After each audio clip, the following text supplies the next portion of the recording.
Coming down in 3, 2, and Jesper, we're in your home country. We're in your hometown. What do you think everybody needs to know about Stockholm? Oh, it's always a hard question. Everyone always asks me, where do I go in Stockholm to eat and all that stuff. And there's a lot, obviously. Stockholm is a beautiful city, right on the water. I think it's obviously awesome here. Coming back from Jersey after the season, coming back here, it's always a great experience coming back and enjoying being out on the water and the lakes and everything. And don't have any specific facts about Stockholm, but we don't need the Wikipedia page. That's okay. Don't worry about it. But good place to be. Remember last year in Paris, everybody was asking Belmar. He said, "Where do I go? Where do I go?" Did you get a lot of guys? Yeah, it was a lot of guys asking where to go for dinner and stuff, and always try to come up with the most normal places that everyone goes to. Does Cafe Opera no longer exist? Is that gone? Yeah, it does exist. It's more for younger people to go there. It's not as many older celebrity people going there. It's more of the younger squad nowadays. So a 53-year-old guy like me is not welcome there, is what you're saying. I don't know. You could probably go there. It would be a little different vibe than probably last time you went there. You went there a couple years ago. I would bet that's probably true. To hockey. Congratulations on the deal. I know it's kind of old news now, but was it ever in doubt? No. I think the whole time, me together with my agent, together with Fitzy, we had a good, honest relationship throughout the whole time. And obviously this process started so many years ago with our first 2-year deal and then our 1-year deal. And like I said before to media, I never doubted anything. Jersey was always where I wanted to play. And even when the 1-year deal was done, I still said that this gave us some more time to focus on that long-term deal. And that's basically what happened. I had trust in my agent and trust in Fitzy that we were going to make this work. And I was honest the whole time saying that Jersey was the place I wanted to play, and I can see us winning a cup 1 year, and I want to be a part of that. So I never had a doubt. It's one of the things that I find very interesting, particularly about younger players, is that there are a lot of younger players who went the path you chose, short, long, and it really gets to them. And I find it very interesting that you were never bothered by that. Like some guys, they want the security. They want to know the team loves them to give them the security right away. How did you handle it being different from your point of view? Yeah, obviously I always liked the shorter terms. Like I like the thing that I have to go into the summer, like pressuring myself a little more, like knowing that, okay, I got to prove myself. I got to work harder. I got to show them how good I am. And not being like, I have 6 more years. I can take a workout off. I can do something off. That every day mattered so much that I liked the 1-year deal. I kind of liked that pressure, having to prove yourself deal. So when that 2-year deal and that 1-year deal came around, I told my agent right away, because obviously we were talking long-term deals already last summer. And then when that didn't kind of worked out, he came to me and he said, "What do you think about a 1-year deal?" And I said, I think it's great. I get to show even more what I got, and I get to work even harder and have that pressure every day to be the best version of myself and not get into the area when I'm too comfortable. That sometimes can happen with a young guy signing, and I'm happy that I get to experience a couple of years of having that pressure. Because now, when I got to the point where the 8-year deal came around, now I know what it means. Now I know the work that has to be put in every day and all that stuff. And I said to media before, I said, I don't really see this as an 8-year deal. I see it as 8 1-year deals, because this is the only year that matters. It's still the same pressure. It's still the same drive that I have to do, having this thinking and having this thought that next year I got to redo this. I got to redo this contract and show that I'm better and better and better each year. So basically what you're saying is that you didn't take the summer off and eat donuts. Like nothing has changed. Does it look like he took the summer off to eat donuts? That was great, yeah. Yeah, no, I try not to. I've said it before too. I try to make the summers the hardest part, to try to make the season almost feel like it's a little easier. So I try to work in the summer. I find the attitude very interesting. I'm fascinated by mentality of elite athletes, which you are. And the other thing I saw this summer, I don't know if it was on your Instagram or on his Instagram, but you work with like a mental coach, right? And I think he put something out with you, like just saying, here's one of the guys I work with, Jesper Bratt. And one of the things that fascinates me about that is for a long time, nobody talked about that. And now, I don't know if you've watched the Quarterback series on Netflix, but there's some scenes with Kirk Cousins where he shows, I think it's a psychologist that he talks to. And so I'm wondering, like, you obviously have a really good handle on yourself, but what do you talk to your mental coach about? Oh, it's so many things. His name's Anders Svärd. I started working with him actually that summer, right before I made a camp in Jersey, before I made a team. So I basically went from this second league in Sweden, having a decent season for a young guy, but nothing spectacular, nothing people were talking about really. But I always felt in practice, like I came out in practice and I felt like I dominated, even if I played with like older men. But then the game came around and I was like, oh, I don't get it to work. Like, why is my hands feel a little numb? Like I don't feel like I have it when the game starts. And then that summer I got in contact with him, and he worked with a lot of the Swedish league goalies.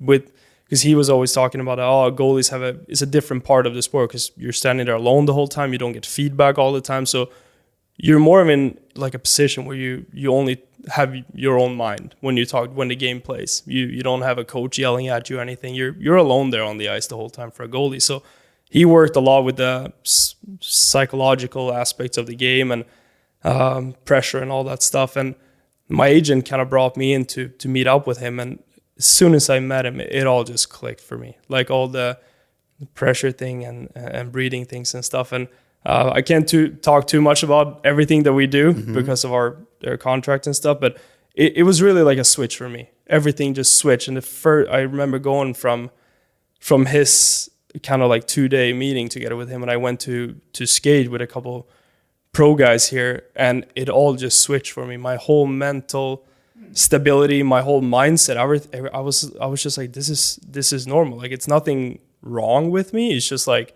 I just needed this. I just needed someone to tell me this so I understand how I feel and all that stuff on the ice. And then obviously camp got around, and I was planning out every day. Every day I was writing in my journal about stuff that we talked about, and everything kind of has been going like that since. I write journals before and after every single game, and I've done since my first ever preseason game in training camp. So, sorry, Jeff, I hate to monopolize this, but that's another thing that I've been advised to do is start writing a journal. At the end of every day, take a couple notes on what went right for you today, what went wrong for you today, what you have to get done tomorrow. Like some people I know who are very successful, they're all journal writers.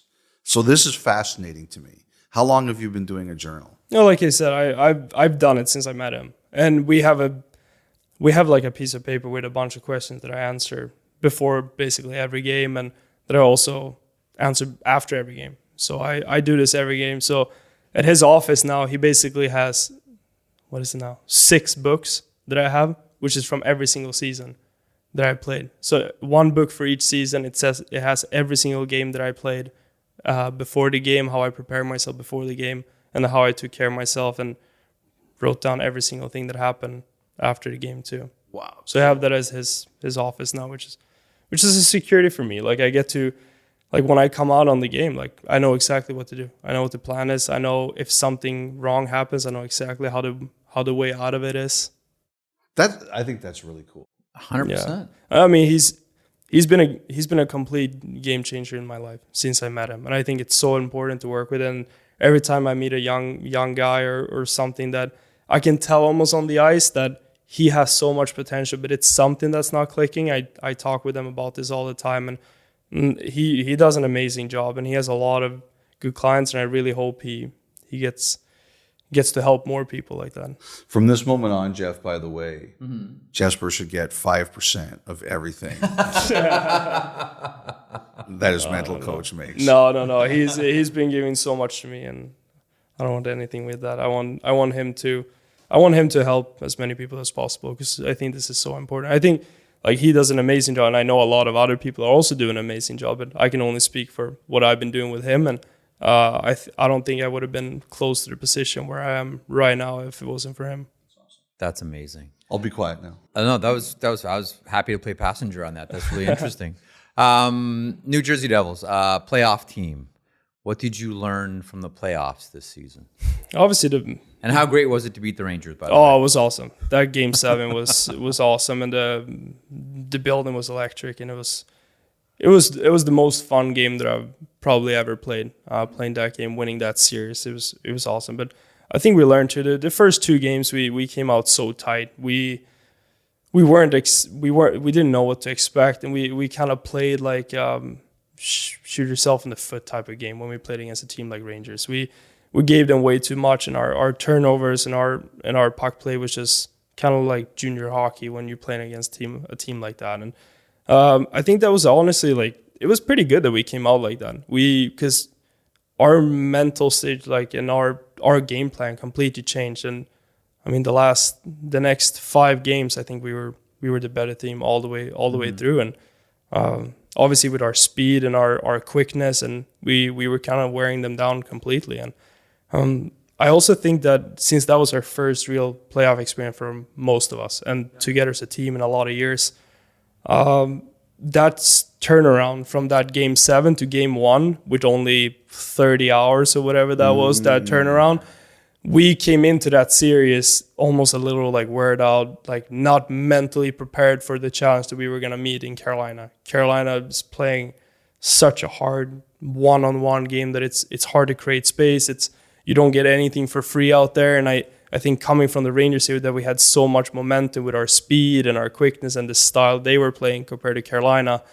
I just think we weren't prepared enough, and they played their system better than we played, and they deserve to win that series. Do you find that Carolina and your team, the New Jersey Devils, are more similar than they are different? Like when I watch Carolina, and some of the numbers show this too, something as pedestrian as, goals for and goals against, like your teams look really similar. You're right there 1-2 in the standings as well. At times, does it almost feel like you're playing yourself? Yeah, there's definitely times when you see their strength of their team and you look at our strength of the team, you see that we have a lot of similarity. I think their strength that they've been playing is that they're probably the best structured or best team to be disciplined to their own structure in the league.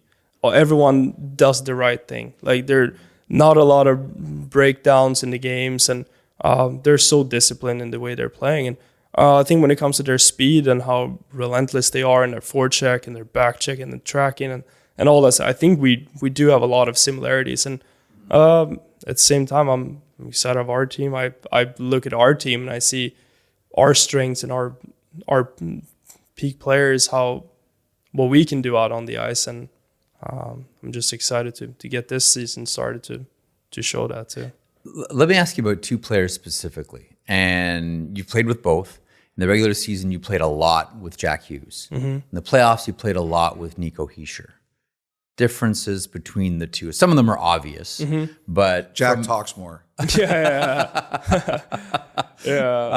What's it like playing with those two? Like, what are the main differences, like in your position? What do you have to be aware of? Yeah, obviously they're 2 amazing elite players, and like you said, they are very different from each other.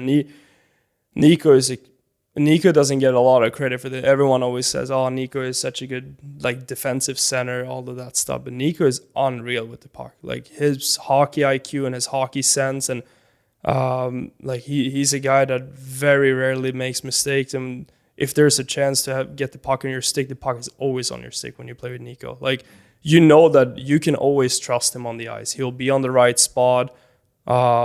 Even in ozone, like he will always take those hard battles in net front. He can make the cutbacks in the corner. He's got a great shot. Like I hope he keeps using that shot more too, because he scored a lot of goals last year from far distance with that wrister. So obviously everyone knows how great he is defensively. He does a lot of good stuff in our penalty kill. But I don't think he gets enough credit for his offense. I mean, 80 plus points this season from a guy that plays so many minutes, D-zone draws and penalty kill. And And then when we come to Jack, I mean, it's so exciting playing with a guy like that. I mean, I get to watch him every day in practice and games and see what he does, and just his flow and his skating, his stick handle, his way of finding lanes, like carrying the puck and know which is going to be the fastest lane to the goal. And I mean, he skates around like a magician out on the ice. It's you just know when you give him the puck, you almost don't have to care about him. You just give him the puck, and then you can just skate to your open lane. And you know that somehow during the time, he will find a way to find you.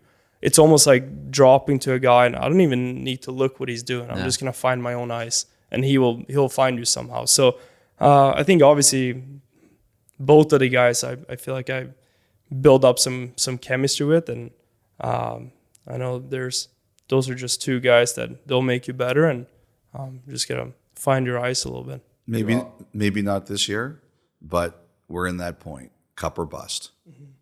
Yeah, I don't know. It's always a pressure thing to say cup or bust, because winning the cup is so hard. There's only one team going there, and I mean we had such a good season last year, but we're still so far away from getting to the end goal. Like we won through the first round and lost second round. We gotta go all the way. You gotta win the second round, third round, and the fourth round. So we're still far away from our end goal, but I think we're definitely on the right path. And you're a big part of it. Thanks so much for this today. Thanks, guys.